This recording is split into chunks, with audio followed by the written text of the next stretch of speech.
Welcome to today's Explainer. We've got an absolute mountain of breaking news to get through today, spanning everything from high-stakes global geopolitics all the way down to a historic, fundamental shift in the U.S. tech labor market. There's a lot of ground to cover, and my goal is to synthesize all this data for you as quickly and objectively as possible so you're fully up to speed on the forces shaping our world right now. Okay, let's dive straight into this. We're going to use a funnel approach today. We'll start wide with global crises and markets, then we'll narrow our focus into the massive AI tech boom, shift over to national politics and domestic news, check in on extreme weather and science, and finally, close it all out with sports, entertainment, and what's next. Section 1. Global Crises and Markets. Right now, geopolitical conflicts are quite literally reshaping the global economy, and you can feel the ripple effects across virtually every major financial sector. To really grasp the gravity of the current economic climate, just look at this staggering number, 70%. The International Monetary Fund is projecting Iran's inflation to hit that mark by the end of this year. Their economy is in severe crisis. To put that into perspective for daily living over there, since the war began, rice prices in Iran have surged 60%, and the price of beef has skyrocketed by 150%. Meanwhile, their currency has lost half its value. In response to all this, U.S. Treasury Secretary Scott Bessent has vowed to build what he's calling the greatest coordinated economic isolation in history against Iran, explicitly warning global allies that they are either with us or against us. Now, this matters to all of us, because pushing a major nation into total economic isolation introduces a massive amount of volatility to global stability and international trade. We are expecting the full details of these new sanctions to drop on Monday. So how exactly are the global markets reacting to this instability? Well, after a brutal 700-point rout on the Dow on Thursday, U.S. equities actually managed to string together a Friday recovery. The Dow climbed 1%, while the S&P 500 and NASDAQ both eked out 0.4% gains. But the real action? That's happening in alternative assets. Driven by all this uncertainty surrounding Iran's crisis, Bitcoin surged to $77,000, and gold futures climbed to a three-month high of $4,675. At the exact same time, the U.S. Treasury's expanded buyback program briefly pushed the 10-year yield lower, though it is stubbornly hanging above 4.7%. And that market anxiety? It's stemming from a really fragile, interconnected web of global flashpoints. Over in the Middle East, as the USS Abraham Lincoln Carrier Strike Group departs the Gulf after its longest wartime deployment on record, clashes in Yemen and deadly violence in the West Bank are just continuing to escalate. Meanwhile, across Africa, humanitarian crises are compounding fast. We're seeing mass displacement in Sudan, with severe flooding and civil war uprooting another 200,000 civilians. Further north, mass protests have swept through Tunisia demanding the removal of President Kais Saied, and Human Rights Watch has officially confirmed a horrific civilian massacre directed by Russian mercenaries in Mali. Simply put, the geopolitical map is incredibly tense right now. Section 2. The massive AI tech boom. Now, what's really interesting about this next transition is the sheer scale of the money moving around. To understand the size of this current tech boom, just look at Anthropic. They are actively preparing for what could become the largest initial public offering in history, targeting a mind-bending $2 trillion valuation.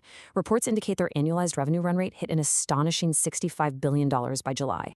And they definitely aren't the only ones making massive moves. NVIDIA is dropping $6 billion just to license AI coding technology from a startup called Poolside. They're investing another $1 billion on top of that and offering jobs to 109 employees, all while uniquely allowing the startup to remain independent. Over in the hardware space, Broadcom is in talks to secure up to $100 billion in debt. Why? Just to fund the AI chip infrastructure tied to companies like Anthropic. And in the physical AI space, Nevada regulators have granted Tesla approval to deploy up to 5,000 robotaxis in Las Vegas. That is 5 times the cap that was previously granted to competitors like Waymo and Uber. All of this brilliantly illustrates the real-world consequence of this investment. It's causing a massive geographic shift in where tech actually happens. Get this. For the first time in 13 years, which is a huge milestone for the industry, New York has visibly surpassed the San Francisco Bay Area as the top tech talent market in the United States, reaching an incredible 394,300 tech jobs. The landscape of American innovation is, quite literally, moving across the country. And this AI boom is trickling down into everyday tech integration and corporate regulation, too. Apple Music is now visibly labeling tracks that are identified as materially AI-generated, while Google's Open Gemma AI models just crossed a massive 1 billion downloads. In traditional connectivity, the push for massive scale continues. Charter Communications just closed a $34.5 billion acquisition of Cox, adding 6 million customers to their Spectrum network. And on the legal side of tech, an independent probe has officially cleared the CEO of Supermicro, finding no evidence that senior executives knew of a scheme to divert NVIDIA chips to China. Section 3, National Politics and Domestic News. Bringing the lens a bit closer to home, let's start with a major development out of Washington. Federal agents have searched the home of Representative Eric Swalwell. Authorities seized electronic devices in connection with ongoing sexual assault investigations. We're going to continue to track the legal process impartially as it unfolds. In other domestic updates, Asha Wahab has won a California special election, making history as the very first Afghan-American member of Congress. Interestingly, that massive AI boom we were just talking about, it's creating some unexpected domestic political ripples. Opposition to the extreme energy and water use of these new AI data centers has actually become a bipartisan rallying point ahead of the midterms. We are also seeing major pushback regarding security and surveillance right now. On an institutional level, the Pentagon is threatening to pull federal funding from 30 different universities over foreign partnerships with China, Russia, and Iran. And on a civilian level, vandals across 36 states have painted over or destroyed flock license plate reading cameras in a really widespread backlash against public monitoring. Section 4. Extreme Weather and Science. Taking a quick look at the national weather outlook, the country is facing some serious extremes today. A broad ridge is holding dangerous, triple-digit heat across West Texas and expanding right into the Southwest, while South Florida is seeing heat indices near 105 degrees. Conversely, shortwave disturbances are generating severe storms and flash flood risks across the East and Central Plains. This is compounding existing issues because tens of thousands of residents in Indiana are, incredibly, still without power more than a week after a deadly, violent storm moved through that area. If you're in the Midwest, however, you're in luck. High pressure is bringing a dry, very comfortable weekend. First, a really tragic update out of Alaska.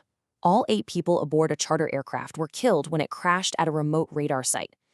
Shifting gears entirely over to medical innovation, Dallas-based biotech firm Astromech just raised $20 million to train AI models on evolutionary data. Their goal is to forecast exactly how diseases and organisms will mutate and change over time. If successful, that could be an absolute game changer for proactive medicine. Section 5. Sports, Entertainment, and What's Next. Let's move on and see how this all builds into lifestyle and media. The economics of the entertainment industry are finally showing a really stark contrast to previous years. We are seeing a massive surge in Q2 streaming profits. Disney+, Hulu, Warner Bros. Discovery, and Paramount Plus all reported significant profit increases. It proves that the industry's pivot towards strict margin discipline is actually paying off. Now, for the consumer, this focus on profits is exactly why you've likely seen your subscription prices creeping up recently. In content news, Tubi just launched a permanent year-round horror hub packed with 13,000 hours of programming. And on the legal side of entertainment, the metal band Demon Hunter has filed a trademark lawsuit against Netflix and AEG, alleging that the new show K-pop Demon Hunters exploits the band's identity. If you need an escape this weekend, the sports slate is completely stacked. Football and football are both in action, with NFL preseason week 2 continuing and the official kickoff of the Premier League season today. On the diamond, baseball fans have a full 15-game MLB slate to enjoy, including the Blue Jays taking on the Yankees. If you're tracking the playoff pushes, the WNBA race is tightening up as the Lynx visit the Mystics. Out on the golf course, round 2 of the BMW Championship is underway, with Scottie Scheffler favored as the FedEx Cup narrows down. And finally, in the Octagon, UFC Fight Night heads to Sacramento for Hernandez versus Rodriguez. To anchor all of this, let's look at the calendar for the days ahead. This weekend, financial markets are going to be hyper-focused on the Jackson Hole Fed Symposium for any signals on rates and yields. Come Monday, we expect the full framework of Secretary Bessent's Iran sanctions coalition. Looking slightly further out, late August brings the ongoing Little League World Series and that highly anticipated Anthropic IPO filing, culminating with the primetime Emmys in Los Angeles on September 14th.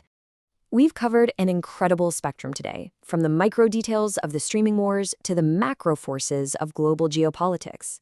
With American tech hubs physically relocating across the country, a historic level of economic isolation looming for Iran, and literally trillions of dollars pouring into artificial intelligence, it really begs the ultimate question: what major global event will be the one to disrupt the markets next?